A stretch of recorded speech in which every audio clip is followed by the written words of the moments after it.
আমরা এই মুহূর্তে রান্না করছি নমস্কার বন্ধুরা, আজকে একটা সর্ষে নতুন পাবদা, রেসিপি নিয়ে চলে বাঙালি এসেছি। রেসিপি। আমার আজকের তো রেসিপি আমরা এর জন্য হচ্ছে কি করছি, সর্ষে প্রথমে পাবদা।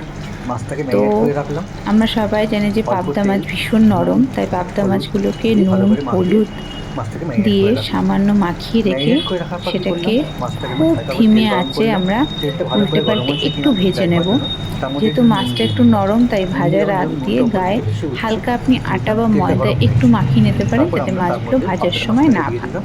যেহেতু পাবদা মাছটা আর একটু এই হালকা মাছ, মাছটা ভাজার একটু নরম মাছ, ঠিক সময় সেই জন্য যখন আমরা মাছটা কম করে ভাজা বেশি হচ্ছে, তাই উল্টাপাল্টি সেই করবো না, সময় কম আমি করে হালকা একটুখানি আঁচে দিয়ে ঠান্ডা সর্ষে ওটাকে লো টু পোস্ত মিডিয়াম আঁচে রেখে আর মাছটাকে কাঁচা ভেজে লঙ্কা নিয়েছি। একসাথে মাছটাকে ভেজে বেটে রাখার পর আমরা একটা পাত্রের মধ্যে মাছটাকে রেখে রেখে দিয়েছি দিচ্ছি। পাশে। সেটা আমি এবার আমরা পর কি ইউজ করব, আমরা করব। একটা অন্য একটা পাত্রে আস্তে আস্তে সর্ষে মাছগুলো ভাজা হচ্ছে, পোস্ত খুব লো পেস্ট করে ফ্লেমে নিয়েছি। মাছগুলো নিয়ে ভাজতে সেটাকে হবে। আমরা এই দেখুন, একটা জলের মধ্যে সর্ষে ভিজিয়ে রাখলাম পোস্তর গরম পেস্টটা জল এখানে করে, হালকা করা গরম জল আছে। করে 10 মিনিট। আপনারা চাইলে আরেকটু থিক পেস্ট তৈরি করে নিতে আমাদের পারেন। রান্না চলছে, আমি একটু আপনারা জলটা দেখতে বেশি থাকুন দিয়েছি। বাবাই রান্নাঘর।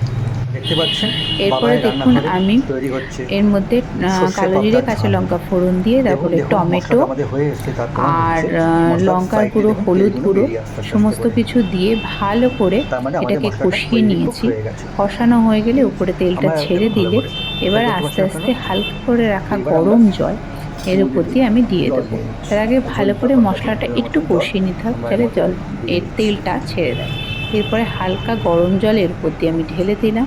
ঢেলে দেওয়ার পরে খানিকক্ষণ লো ফ্লেমে এটাকে ঢাকা দিয়ে জলটার এবং সঙ্গে জলটা তেলটা দেওয়ার ভালো পরে আমরা করে এটাকে ভালো মিশে করে গেলে 3 থেকে 4 তারপরে মিনিট আমরা লো টু মিডিয়াম মাছটাকে আঁচে এর রেখে মধ্যে ছাড়বো। এটাকে ভালো করে তার আগে নেড়ে আমি নেব। একটুখানি কষিয়ে নিচ্ছি তারপর যখন এটা ঝোলটা হালকা ফুটে আছে যাবে এটাকে। তখন তার মধ্যে আমরা এটাকে পাবদা হালকা আছে মাছগুলো এটাকে দিয়ে রান্না দেবো। করতে হবে।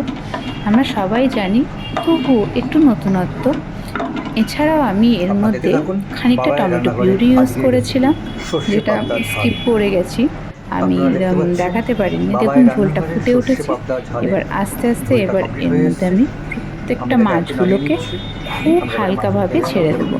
যেহেতু সুন্দর পাবদা করতে মাছ শুরু আগেই করেছি। বলেছি ভীষণ এবার আমরা নরম, মাছটা দিয়ে সেই জন্য পাবদা একটু মাছগুলোকে নেড়ে এর নেব। মধ্যে দিয়ে বেশি নাড়াচাড়া যেহেতু করানো যাবে না। তাই যে পাবদা মাছ একটু পাত্রটায় নরম আমরা মাছ, সেই মাছটা জন্য আমরা দেবো, ঝোলটার সেই মধ্যে পাত্রটা মাছটাকে ধরিয়ে রেখে একটু সামান্য আমরা চাকিয়ে দিলে সসপ্যানে ধরে নাড়িয়ে নেব, মাছগুলো ঝোলের যাতে সঙ্গে মাছের খুব ঝোলের সঙ্গে ভালোভাবে মিশে যাবে ভালোভাবে এবং মিশে যায়। সেদ্ধ হয়ে যাবে। এবার মাছটা আর প্রত্যেকটা মশলা মাছের মধ্যে খুব ভালোভাবে চলে যাবে। আস্তে আস্তে আমি এবার মাছগুলোকে ঝোলের মধ্যে ছেড়ে দিলাম। বাই দ্য ওয়ে, এই রান্নাটা করতে আমার হাজব্যান্ড আমাকে অনেকটাই সাহায্য করেছে, তাই যার হাতটা দেখছেন, হাতটা কিন্তু আমার হাজব্যান্ডের।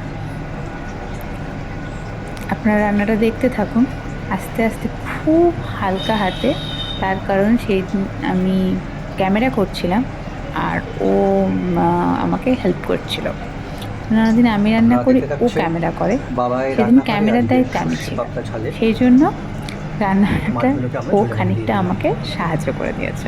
দেখতে থাকুন। এবার দেখুন দেখুন আমরা আলতোভাবে সমস্ত আমরা মাছগুলোকে মাছগুলো ঝোলের সমস্ত মধ্যে দিয়ে দিলাম। দিয়েছি। দিয়ে দেওয়ার যেহেতু পরে এটা সসপ্যানটা ধরেই খুবই আমি পাতলা মাছ ও পুরোটাকে হালকা মাছ, ঝাঁকিয়ে দিলাম। যার জন্য আমরা ঝোলের মধ্যে এটা তার ফুল কারণ দিয়ে নাড়াতে মাছগুলো পারবো না। ভীষণ নরম, আমরা কি করছি, সসপ্যানে করে বেশি ভালো করে ঝাঁকিয়ে নাড়াচাড়া নিচ্ছি, করলে মাছগুলো ভেঙে যাতে যেতে পারে। আগে ঝোলের মাছগুলোকে সঙ্গে ভেজে ভালোভাবে নেওয়া মিশে যেতে হয়েছে পারে। আর ঝোলের কিছুক্ষণ সঙ্গে রেখে এগুলোকে ভালোভাবে আমরা 3 মিশিয়ে থেকে নেওয়া 4 মিনিট হচ্ছে।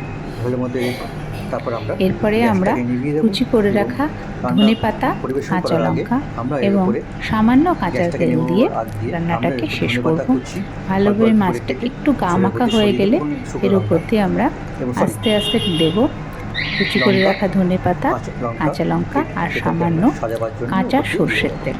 আপনারা চাইলে কাঁচা লঙ্কাটাকে বাবাই স্কিপও রান্নাঘরে করে সর্ষে যেতে পাবদা পারেন, কমপ্লিট। আবার দিতেও পারেন। আমরা আপনাদের বাড়িতে যে যেমন ধনেপাতা ঝাল খান কেটে দিয়ে সেই দিয়েছি। দেখুন অনুযায়ী এবার ঝালের পাবদা মাছের পরিমাণটা উপরে রাখবেন। সুন্দর কাঁচা লঙ্কা আমরা সাজিয়ে দিয়ে দিয়েছি। রান্নাটা খুবই সহজ, প্রত্যেকটা দেখতে বাড়িতে পাচ্ছেন এই রান্নাটার আমাদের ভীষণ আজকের চল মতন আছে আমি রান্না জানি। এখানেই শেষ তাও হলো।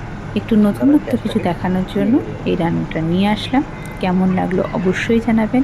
আর যদি ভালো লাগে সাবস্ক্রাইব এবং ফলো বাটনটা প্রেস করতে ভুলবেন না।